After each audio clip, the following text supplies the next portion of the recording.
Lo peor que hice en mi vida ocurrió hace 12 años, cuando tenía 16 y vivía en Cleveland, Ohio.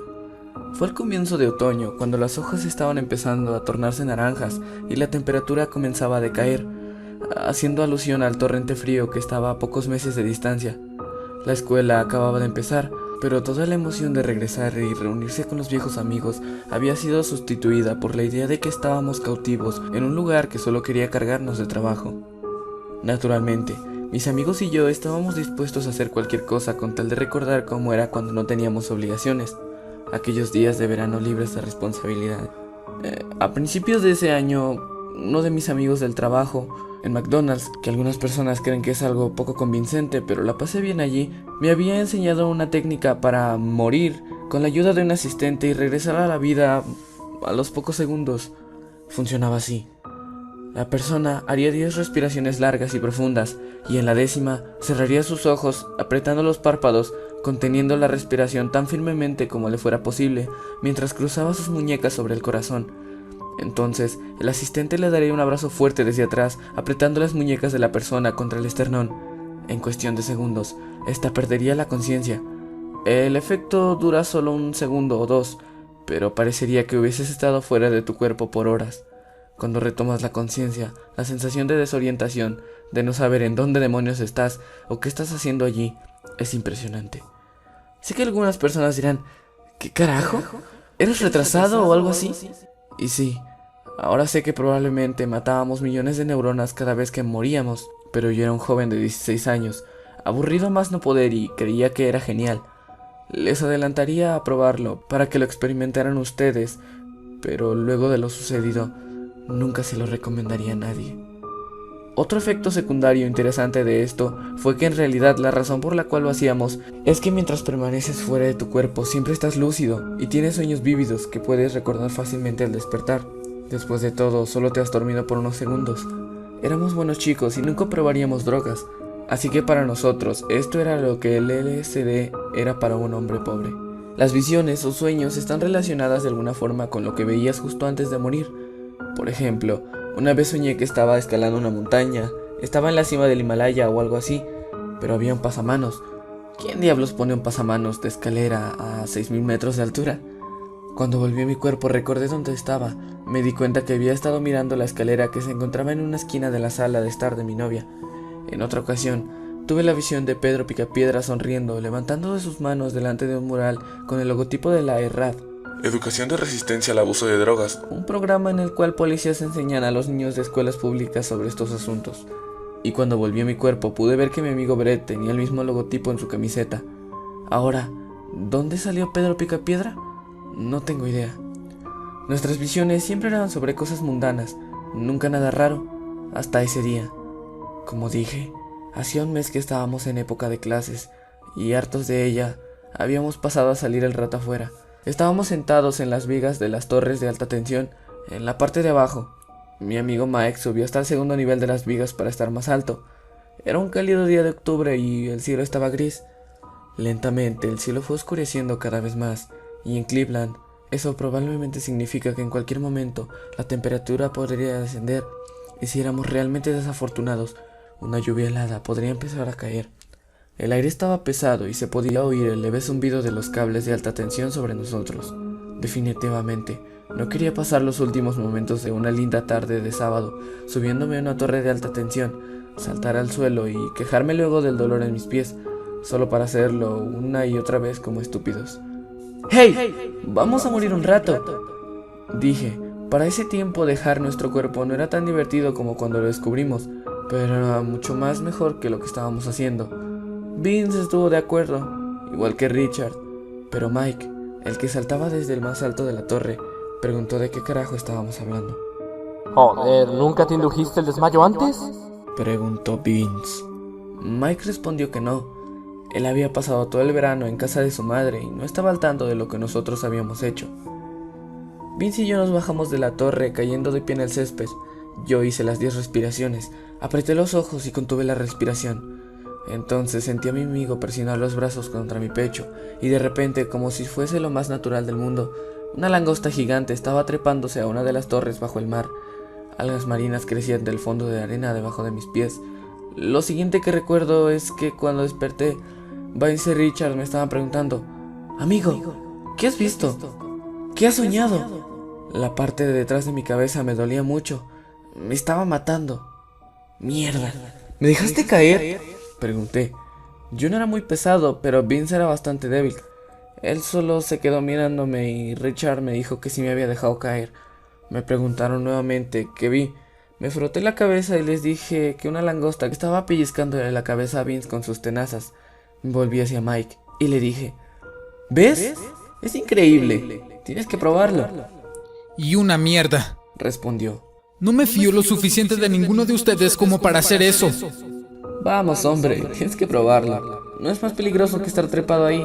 Te prometo que no te dejaré caer como ese idiota y lo hizo conmigo. Le persuadí. Lo consideró por un momento. Luego saltó de donde estaba, se incorporó y dijo: Está bien, solamente una vez. Repitió las 10 respiraciones profundas conmigo de asistente para asegurarse de que no lo dejáramos caer. Contuvo la respiración y yo lo ayudé a caer en ese otro lugar. Sentí el cambio de peso en su cuerpo y él era un poco robusto, así que me aseguré de bajarlo lentamente para que no se lastimara. Justo cuando tocó el suelo, volvió en sí. Despertó gritando: ¡Mierda! ¡Mierda! ¡Déjame! ¡Aléjate de mí! Gritaba al tiempo que se levantó de un salto agitando sus brazos alrededor de su cabeza. Todos retrocedimos, con miedo de ser golpeados por su frenesí, pero más miedo tenía de lo que estaba viendo. Después de unos 7 segundos, el doble de lo que generalmente tardábamos en darnos cuenta de dónde estábamos, se tranquilizó. ¡Mierda!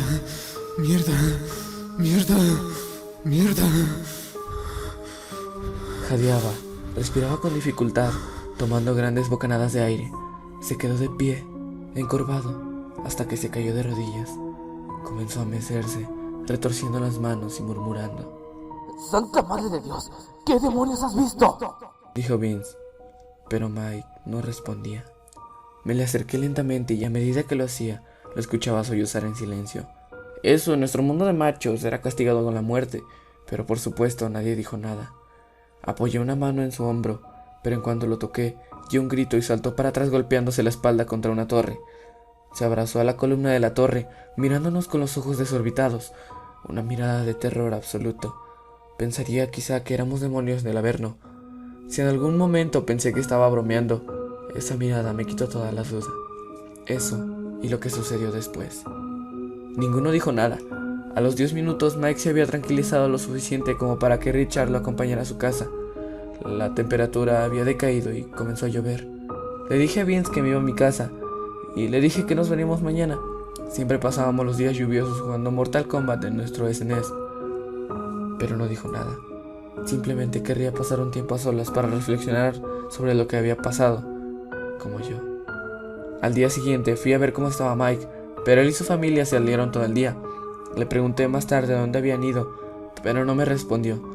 Creo que fueron con un psicólogo, puesto que cuando lo vi de nuevo el martes parecía estar mejor. Los siguientes días nos juntábamos normalmente como antes, pero Mike aún no decía lo que había visto. Hablábamos de cosas sin importancias. No fue hasta el sábado de esa semana cuando me contó lo que pasaba. Estábamos caminando por una calle tranquila del barrio, hacia el puente peatonal que cruza el arroyo. Yo hablaba de una chica mayor que conocía, cuando me interrumpió de repente. No voy a estar aquí mucho más tiempo. ¿Cómo?, le pregunté. Vendrán de nuevo esta noche. Esta vez ya no creo que sea capaz de aguantar. ¿De qué estás hablando? ¿Quién vendrá esta noche, Mike? Las manos, las voces. Para ese punto ya estaba asustado. Balbucié estúpidamente un par de veces y luego le dije estúpidamente: ¿qué manos? Por la noche, miro el árbol por la ventana y luego todo se pone negro. Entonces veo decenas, cientos, miles de ellas empujando contra el vidrio. ¿Y qué haces? Retrocedo durante la noche, pero estoy cansado. No puedo mantenerlas afuera mucho tiempo. Y las voces dicen que tengo que dejarlas entrar. Voces de niños pequeños. Voces y manos de niños pequeños. Voces y manos de niños pequeños. Bajó la voz hasta hacer un susurro. Me di cuenta por lo que dijo luego que estaba luchando para contener el pánico.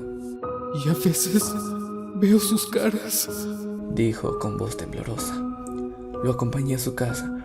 Se detuvo en la puerta y finalmente, levantando el rostro, me dijo: Dile a Vince que puede quedarse con mi Nintendo. Él no tiene uno y su madre no le comprará uno. Richard se puede quedar con mis discos. Sé que a ustedes no les gustan, pero a él sí. Empecé a decirle algo, pero se dio vuelta y entró a su casa. Me gustaría haber llamado a la puerta y ofrecerle quedarme con él, pero teníamos 16 y los chicos de esa edad ya no hacían eso. Me fui a mi casa, dormí mal, asustado, escuchando cada crujido y quejido que hacía la casa. Generalmente dormía con las persianas abiertas, pero esa noche cerré todo. Al día siguiente nos enteramos de que alguien había irrumpido en la casa de Mike. Vi una patrulla de policía en la entrada de su casa. Mis peores temores se confirmaron cuando noté que la ventana de Mike era la que había sido violentada. Mike había desaparecido y fue todo lo que nos dijeron. Nos hicieron muchas preguntas. Buscaban a algún pervertido que lo hubiera secuestrado, pero no obtuvieron información de nosotros, puesto que no teníamos nada que ver. Lo que no era del todo cierto. Su foto apareció en todos lados. Todavía lo están buscando. Cuando todo terminó, me fui a la biblioteca para investigar qué mierda había pasado, pues el internet no era tan eficiente en aquella época. No encontré mucho.